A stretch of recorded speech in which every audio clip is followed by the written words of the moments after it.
Welcome, everyone. Welcome to GCC Conversations with Chelsea. Today, I'm honored to have a special guest with us, Lindiwe Makanda, an entrepreneur, a counselor, a founder director of Women in Me. She is passionate about empowering women, advocating for mental health awareness, encouraging women to live their God-given purpose. So today's conversation is important because we'll be discussing women, mental health, justice, economic empowerment, and especially within our African communities. Lindy, you're welcome. Chelsea, thank you, GCC family. Thank you. It's such an honor. Thank you so much. And just to jump right into us, can you please tell us a little bit about yourself and your journey? So, I am a mother of two. Mhm. I am an entrepreneur, counselor, like Chelsea mentioned. I am also a wife, and currently I'm also a student for psychology. It's a whole mixed bag of who I am and my passion. And yes, also as a director for Women in Me, Mm. it's which is a vision which birthed out of all of these roles and experiencing all of them each step at a time as I grow as an individual. Nice. Oh, so you're also at school as well, in university. Oh, very inspiring. Yes, Very I'm inspiring. too old or too young Too young to to go to school. pursue. I'm always laughing at some cultures when they turn a certain age. For them, it's, oh, I'm now 45, I'm now I'm too 40. old. I can't be. I'm thinking to myself, girl, you have just started your journey. They say life begins at 40, and I Yeah. recently turned 42 about 2 weeks ago, a week ago. Oh, nice. Yeah. Yes. Happy belated So birthday. too young, yes. Just before we started recording, I think we were discussing about the busyness of women and how busy women are. So the fact that you're also at school on top of every responsibility that you have, it's very inspiring. Well done. Well done. It's good. It's very good. In African communities, mental health is rare to have a discussion around it, especially after childbirth.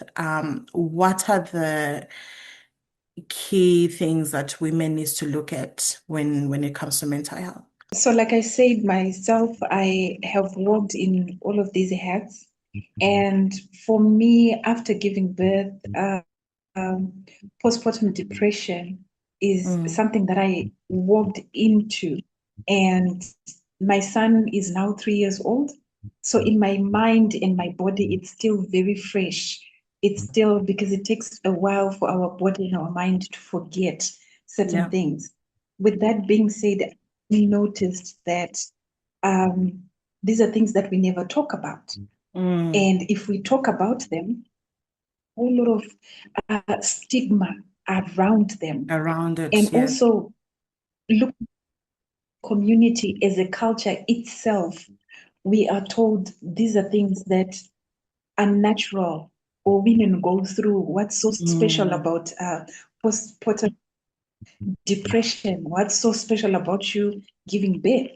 But for me, my journey, it mm, really affected me.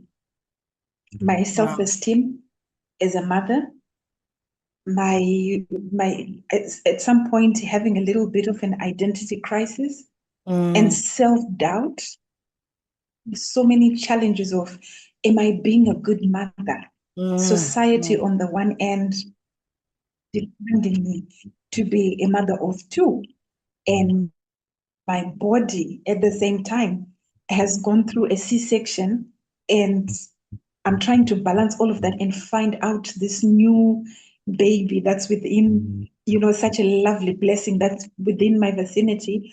mm, I am trying to get a hold of. Now I was so used to being a mother of one.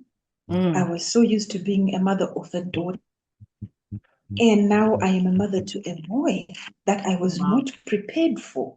Mm, Because my sons are would call it a miracle because we would go for antenatal and scans and everything. They would tell us it's a girl, but on the day I lifted him up, I'm seeing a And it little, was a boy. Oh wow. a See, boy. that's real. That happens. Yeah, that happens. And mentally you're prepared to have a girl and you've bought everything girl related. Um, and then surprise, it's a boy. Yeah, it's a boy. And I'm trying to think, God, and then I'm trying to think, am I good enough to be a mom of a boy? And I'm Mm, trying to out. I have pink clothes in my bag. Uh, I wasn't really fully prepared. Like for me, it was really puzzling. It really mm, messed up also my mind and everything I was prepared for. It took me to places that I never imagined I would be mm, asking myself. mm. And so I had a little mental breakdown. I had a mental breakdown. I had depression. I had questions that people could not answer. An answer. Mm, And so through that journey, I then realized we are never prepared. We are expected to give. We're mm. expected to give sons. We are expected daughters. But really, our mental health, nobody prepares us for that. So, And why do you think mental health support for women is often treated as an optional rather than an essential for women's healthcare? so I was doing a bit of research. Mm, And let me start with Zimbabwe, building myself a yeah. community as we go to the global community. Zimbabwe of women, and this is just in one province, which is Mm, Manicaland. mm. Only 30, about 3% know about postnatal care. Wow, that's very low. If it's That's very low. That's 33%. Mental health is not taught about. And then when you move to South Africa, the statistics themselves, 3 in 1 women, they suffer from Mm, depression. mm, Post care is not really educated or given to people about. They don't know it, but society, regardless of the things that we know or don't know, mm. it still demands for us to give birth to children. And you're looking at also different cultures. Excuse me. You're also looking at different cultures. There are some Mm. cultures that believe a 13-year-old birth. Why would you put a 13-year-old, a 15-year-old, a 16-year-old Through to such such levels trauma. of trauma? Mm, Missed out their life of growing as teenagers, their teen life. They are mm. missing that.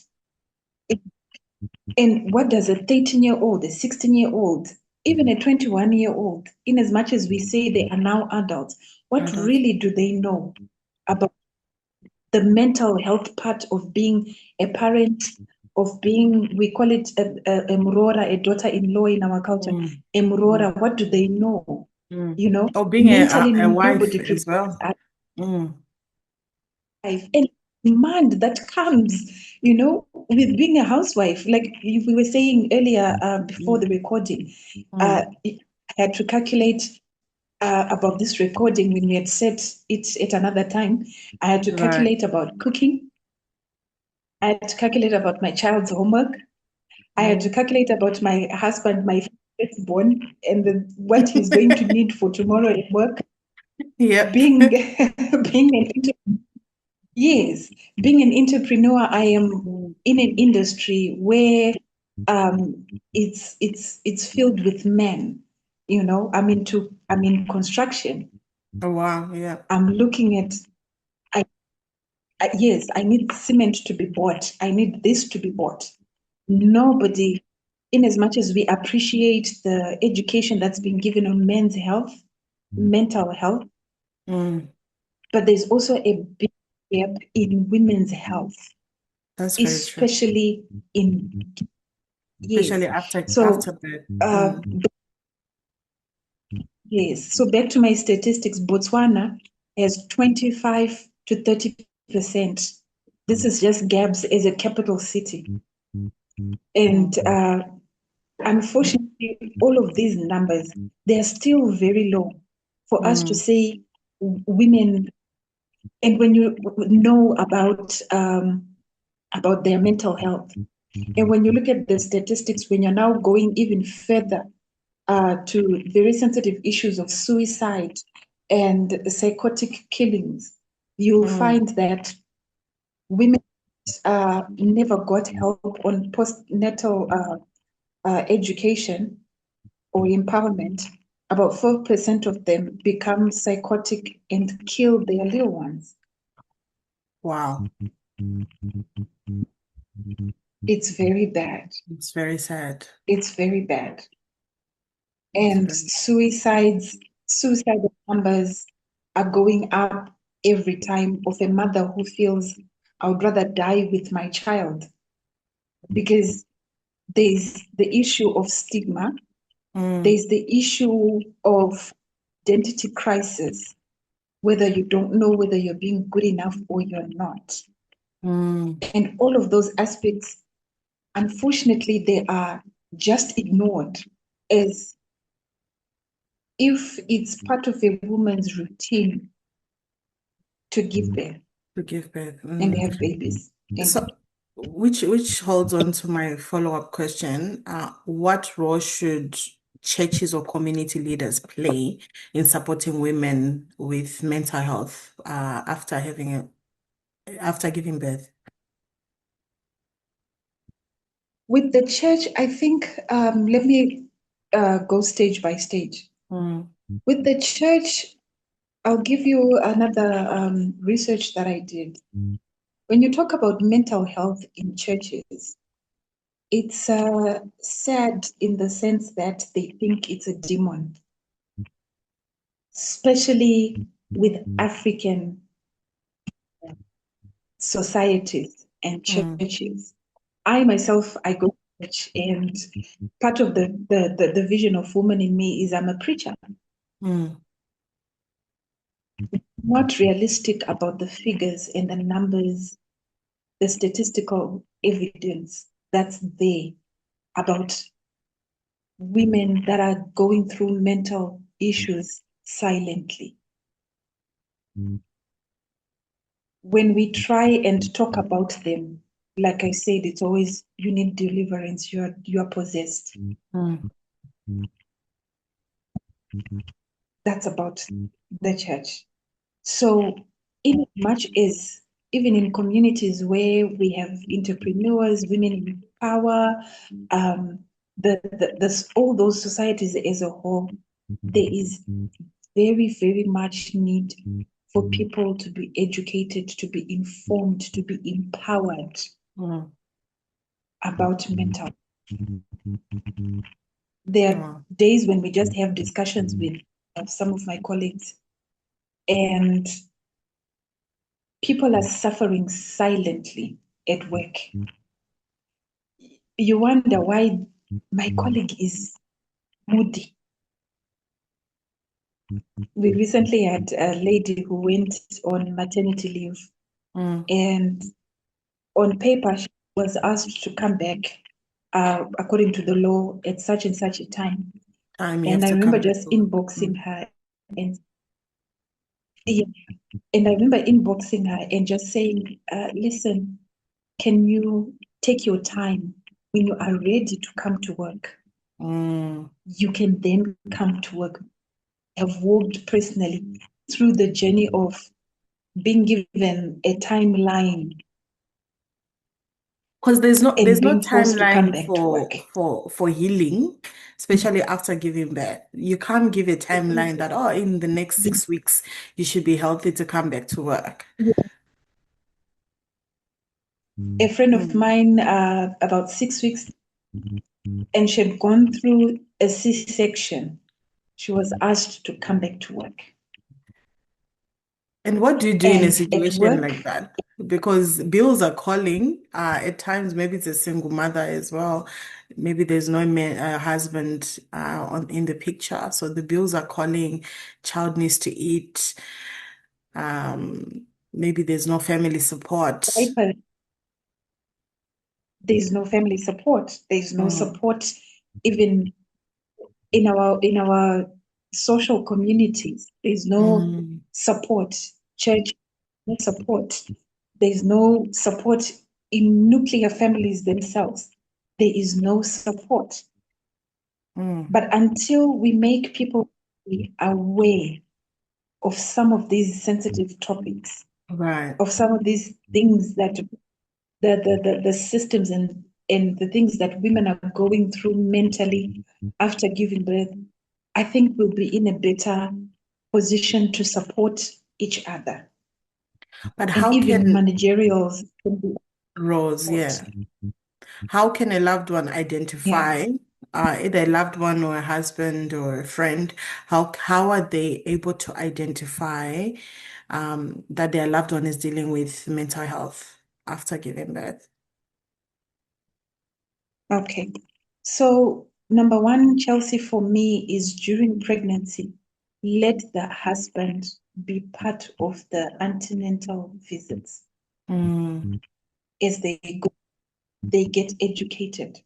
mm, The family, it's the nuclear family itself. One of my best friends, Lady D, some of her signs and symptoms was she would literally forget the other siblings' names, the other children. She had three. On the other two, she would forget their names. She would literally look at them and start wondering, are these my children? wow. She forgot the names because of the pain that she went through in in giving birth. Temporary loss of memory. And in other instances, a mother can refuse to breastfeed. Watch out for that. Mm, Watch out for the patterns of breastfeeding.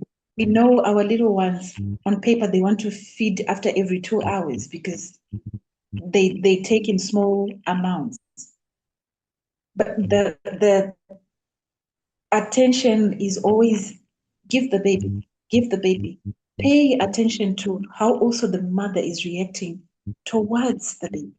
As a mm, father, be supportive, be there. mm, Words of encouragement, they go a long way. And I remember for me, my husband would say, people are not allowed to really come in my space mm. and say, and in Zimbabwe culture, it's pretty something else. Everyone wants to come, everyone wants, they are The baby, yeah. genuinely happy for you, Mm, have to be. And I'm from Botswana. Botswana, we have a different culture to the Zimbabwean culture. mm, In Botswana, we say for 3 months, it's only the nuclear family. Nobody else is allowed. is allowed to visit. So to a Okay. certain extent, our cultures in our nuclear families, let's keep certain traditions because Mm, that way, for we believe it gives a person some time to bond with the child, to heal and get to know each other. mm, Unlike yeah. And when my husband was giving, you can't see her anytime soon. You can't do this. We received a whole lot of they don't want us. They're rejecting us. They don't want us to be a part of uh, the celebration. mm. I think in Shona we call it, you know, Arikuvaira. Arikudada, yeah. varuvhaira nemwana wavo. Or And they it's think sad we will because witchcraft. They think we will witchcraft their baby. Yeah. one theme also, and also because remember I had given birth to a girl, expecting a girl, then I had a son. Mm.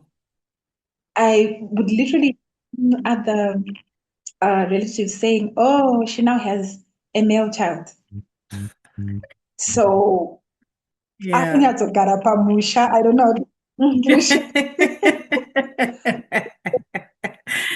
Yeah. So what advice I, would you give what advice would you give the fathers, our husbands, or the men, the baby daddies? What advice would you give them on supporting the woman during this time, mm, before birth, during throughout the whole period, and how can the male figure be mm. helpful?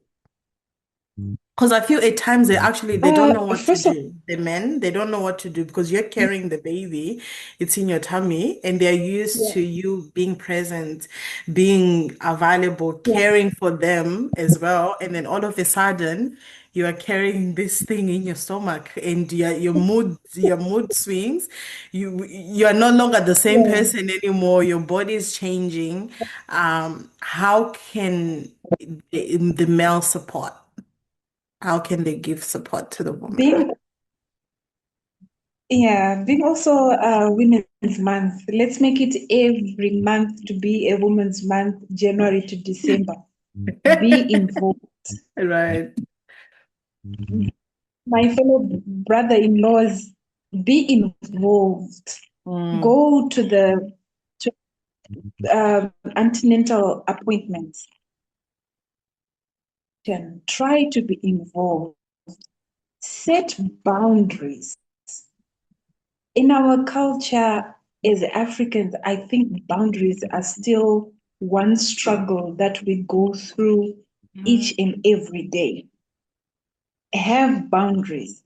right. My wife, at the moment, in as much as we love and appreciate the energy, she can't see people at the moment. She can't Mm, do A, B, C, D. When the Bible speaks of being a protector, or when the Bible speaks about being a provider, sorry, be a provider not only financially, mm. shield her, protect her, Emotionally. protect her as much as you can. Emotionally, be present. Mm, Be present, I think, as much as you can when you come back from work. And I remember for me, my husband took an absence of leave, took a leave of absence so that nice. he can help me. So he can support you. The first month was really present. And I think for me to go through all of that, I think it was for me a sign that it can be done. It's just a matter of the male making a decision to be involved. Mm. Then he would go back again to work, calling in, be that husband, the present husband. And then for those that are single, and they don't have the support from their husband, what advice would you give them, or how best can they be supported? Have people that you know that are around you, that you know these are my friends, Mm, and get counseling. Counseling in our culture is something that says when you go for counseling, you are you're not okay. mad, you are Mm, mentally having a break, you're mm, not okay. But that's not always the case. As a mom, I think in our local clinics, which is a system that I really thank our government for, the Zimbabwean government for, mm, we have Vanambuya. mm, Vanambuya, they give counseling. Ask them for it. Mbuya, I'm about to have a baby. I am a single mom. Get into groups of single moms. They are there on mm, Facebook. They are mm, there in a social community. Within mm, that social community, have a nuclear community in your social perimeter. Right. You know, have that people that will stand with you. Friends, you know, this one stands with me. This one, it's a bit. Don't be afraid to ask for support. That's also another thing. Women and pride and rejection.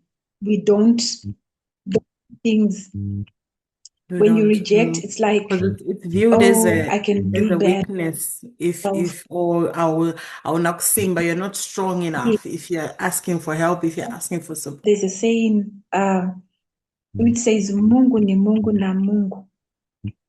I hope I'm saying it right. I stand corrected. But basically, for a person, God is God. A person is a person, and a person needs help from other people. I think Brenda Fassi sang about it at some point. We all support at some point. Right. We all need support. It's not bad to ask for help. Your mother can be your support system. Your sister can be your support system. Right. But at times they don't come and support you because you don't. We have the I can do bad by myself mentality 24/7. Especially when you're a single person, sometimes because of what you would have gone through, the rejection, the pain, the stigmatization of you are a single mom, you know, you create a defense system that nobody is able to break out to come and help you.